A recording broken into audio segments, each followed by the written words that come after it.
So the last speaker of the day is the one whose surname is the hardest for me to pronounce, but I'm going to do my best. Anna Vakusheva, who is the chief scientist at Unlimited Bio. You heard about Unlimited earlier today because it's another company based in Prospera on the island of Roatan, along with Minicircle. Well, Minicircle does its trials there. And Unlimited are doing really exciting work, so I would love to invite Anna to the stage, please. Thank you, Ovi. It's a really pleasure to present at RAD Fest. It's here very energetic atmosphere. And today I would like to present our approach, how Unlimited Bio approach aging, and how we can combine multiple interventions in order to create synergy to solve aging. But let's start briefly with the problem. So more than 100,000 people die every day from aging, and our medical system doesn't treat aging as a disease. And regulations are very slow. Trials take 10 to 15 years and cost over $1 billion. Actually, there is no incentive to treat aging as a root cause, and this must change. So, of course, we support these foundational interventions like exercise, nutrition, sleep. But will they alone get us to 100 years in a healthy state? Unlikely. These are essential, but it's not enough. We need something more. We need biological upgrades. And to accelerate these innovations I will be talking about, we utilize special economic zones like Prospera and Honduras. They have this progressive legal framework where we can test these anti-aging interventions and combine them.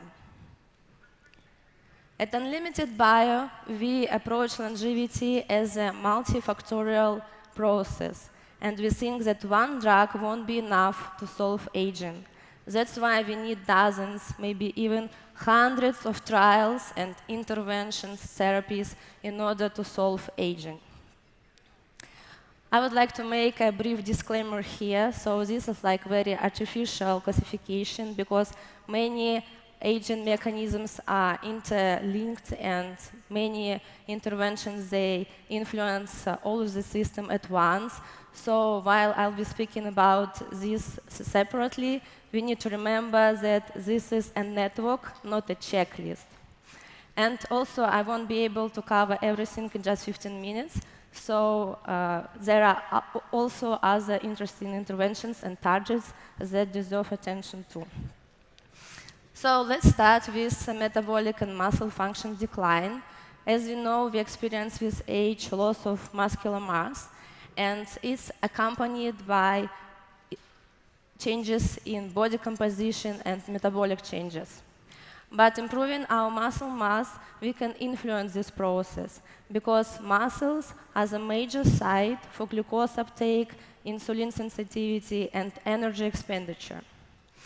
But in order to build very healthy and big muscles, we need not only focus on muscle growth, but on some other several parameters, like good capillarization. So we need to build delivery transport system in our muscles to bring nutrients and oxygen to the muscles.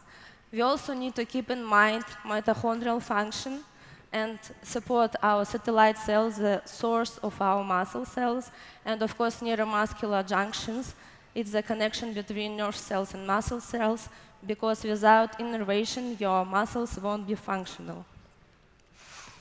I would like to start with very promising therapy you've already heard about. It's follistatin in the form of AAV, adeno-associated viruses. And this therapy is very promising because it actually has been tested not only in animals, but in humans. And here, for example, you can see the results on primates that they had increased muscle mass, strength, and they didn't show any safety concerns and adverse events in any organs. Their reproductive function was also normal and no cardiac hypertrophy and other side events. For AAV follistatin, we work with our dear partner Liz Parrish from BioViva, And here is the article where they have shown that aviflostatin extends mice lifespan more than 30% and also improved some very vital functions. But moreover, it's important that this therapy was already been tested in humans, and these patients with inherited disease, muscular dystrophy. And even for these patients with inherited disease, this therapy showed they had increased muscle mass and their fibrosis declined to up to 40%. And also they didn't show any side effects.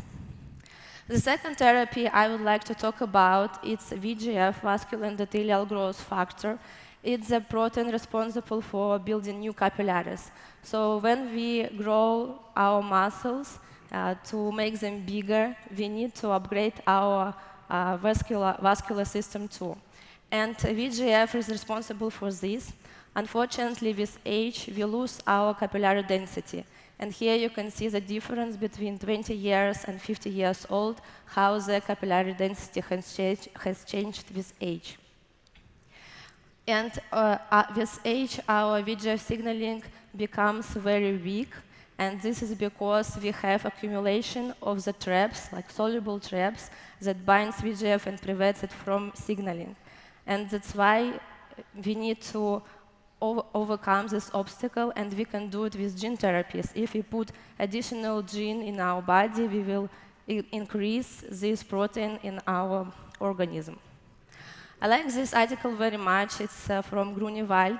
She has actually shown that overexpression of VEGF can counteract with many age-related effects. For example, it prevents sarcopenia, it prevents osteoporosis, accumulation of abdominal fat, and extends mice lifespan more than 30%. Also, it's very interesting this gene therapy, overexpression of VEGF. Mice with this, they had less spontaneous tumors in comparison with placebo mice.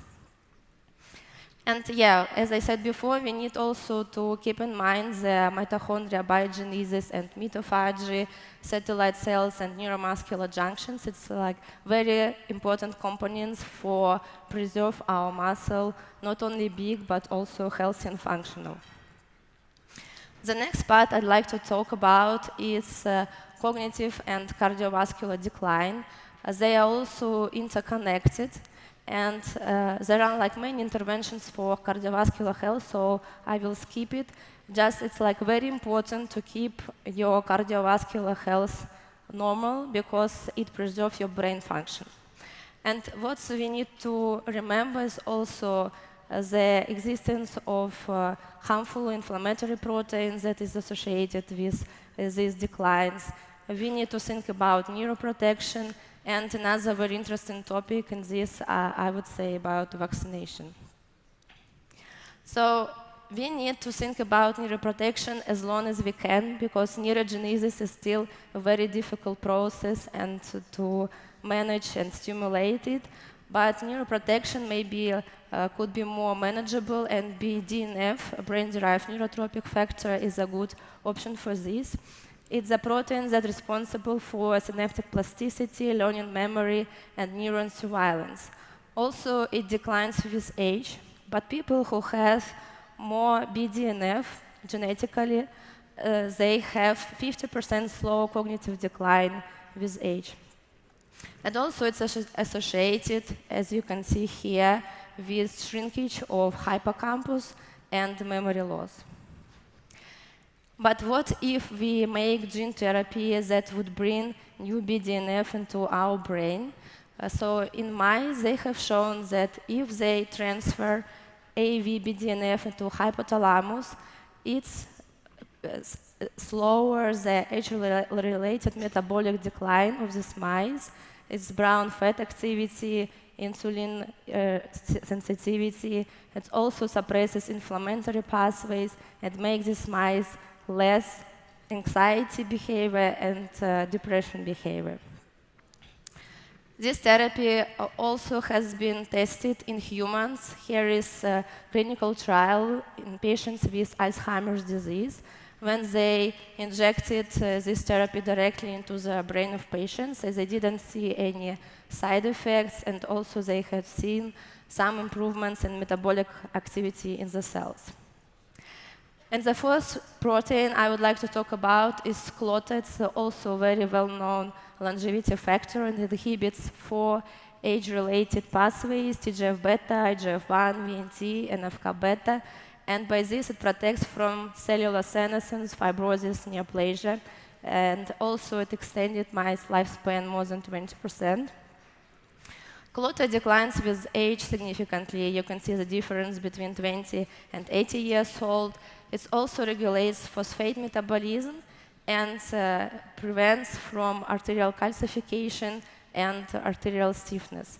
So it's a very important link between cardiovascular system again and cognitive health. It also improved cognitive performance in primates. And for AAV CLOTA, we also work with and partner with Liz Parrish, and he already showed this article. I think it's pretty amazing because they have shown that patients with mild and moderate dementia, they have stabilized their cognitive skills. So it would be very beneficial therapy for our brain. And yeah, I would like just emphasize several notes on the cognitive part, that if the person has some amyloids, inflammatory proteins, the plasmapheresis could be a good option. And also we have already very solid scientific support for vaccination, that it could decrease cognitive decline and dementia. So exactly vaccination against influenza, respiratory syncytial virus, and herpes simplex virus. I don't have a lot of time to go into the detail for immune function, but here I would like to appreciate greatly to the work of the Greg Fahey for thymus involution in his clinical trials, his protocols. And of course, in immune function, we have a lot of work to do. So to summarize, I would like to emphasize that our company currently focuses on these 4 gene products. It's synergy of follistatin and VEGF for the muscle, and synergy of CLOTA and BDNF for the brain. Currently, we are conducting our preclinical trials, and I hope that we start clinical trials of this combination soon. But currently, VEGF therapy as a monotherapy is already available on the market.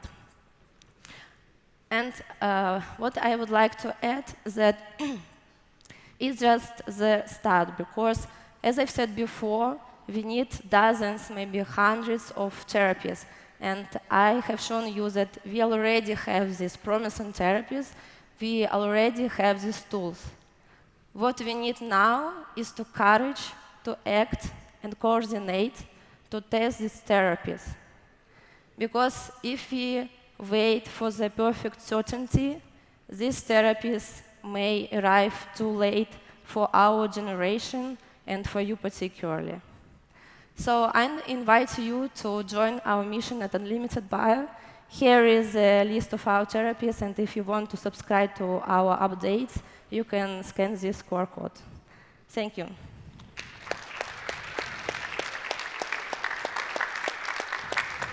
Excellent. Great job, Anna. Very exciting work. Any questions? There must be some questions after this one. Here comes Walter. Of course, you can't know, but in your modeling, how much more life would this give, let's just say a 72-year-old man? Yeah, Any particular 72-year-old man? Yeah, very interesting question. So I would say that, of course, it depends on individual condition, how it is, but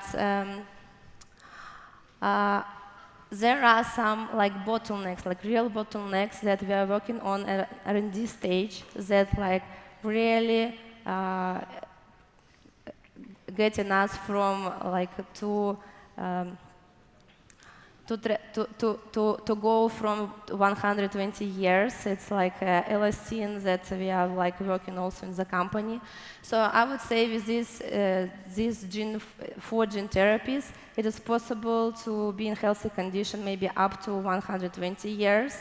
it is possible just to be in a healthy state and to live up to these years, but to come over this 120 years limit, we need something more, and we are working on it. Excellent presentation. Congratulations. And my question is about what or where do you plan to use these therapies? Because I know you were, for example, in Montenegro, you were in Honduras.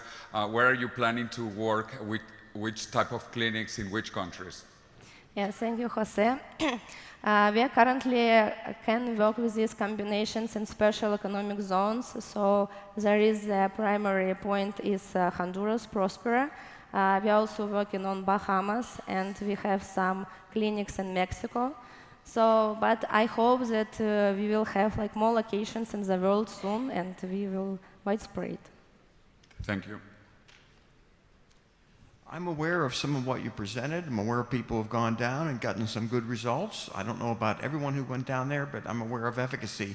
But what you presented is a stark example of why we need to obliterate the current regulatory structure. Every one of those data sets could be a clinical trial, a multimodal clinical trial with all of them put together with other interventions, and we could learn within a year whether they work or don't, instead of guessing for the next several decades or forever. So this would be very good evidence to present as to why people who want to opt out of the FDA's regulatory protection umbrella, who want to get out of that situation, should have a personal option of participating in controlled clinical trials to validate whether what you presented is efficacious and safe. And if it is, we've just accomplished our objective. We've defeated aging in a major way. We get to live decades longer, and that gives us a lot more time to improve everything else. So thank you. Yeah, exactly. Thank you. Thanks so much, Anna. That was wonderful. Thank you. All right.